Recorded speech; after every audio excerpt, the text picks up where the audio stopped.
Hello guys, మనకి నిన్న RCB versus CSK match complete అయింది కదా.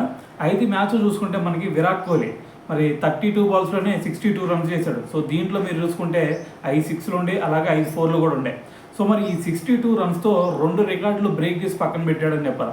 సో వీటిలో చూసుకుంటే మీకు ఇప్పటి వరకు మరి ఒక ఐపీఎల్ టీంలో చూసుకుంటే ఒక టీం మీద అత్యధిక స్కోర్ చేసిన ప్లేయర్ ఎవరన్నా ఉన్నారు అంటే మనకి డేవిడ్ వార్నర్. సో మరి డేవిడ్ వార్నర్ చూసుకుంటే అంతకుముందు పంజాబ్ కింగ్స్ మీద 1134 రన్స్ అయితే చేయడం జరిగింది.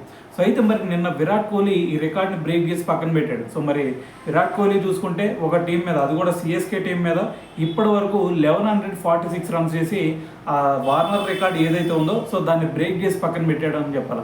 సో దాని తర్వాత మరి సెకండ్ రికార్డ్ ఏంది భయ్యా అని అడిగితే అదే చెప్తున్నా విను. సో మరి సెకండ్ రికార్డ్ వచ్చేసరికి మనకి ఇప్పటి వరకు ఒక టీం మీద అత్యధిక హాఫ్ సెంచరీ చేసిన ప్లేయర్ ఎవరన్నా ఉన్నారు అంటే అది శిఖర్ ధవన్. సో అతను చూసుకుంటే మరి 9 హాఫ్ సెంచరీ చేశాడు సిఎస్కే టీం మీద. సో మరి ఇప్పుడు చూసుకుంటే అదే సిఎస్కే టీం మీద నిన్నటి హాఫ్ సెంచరీతో మరి విరాట్ కోహ్లీ 10 హాఫ్ సెంచరీస్ అయితే పూర్తి చేసుకున్నాడు.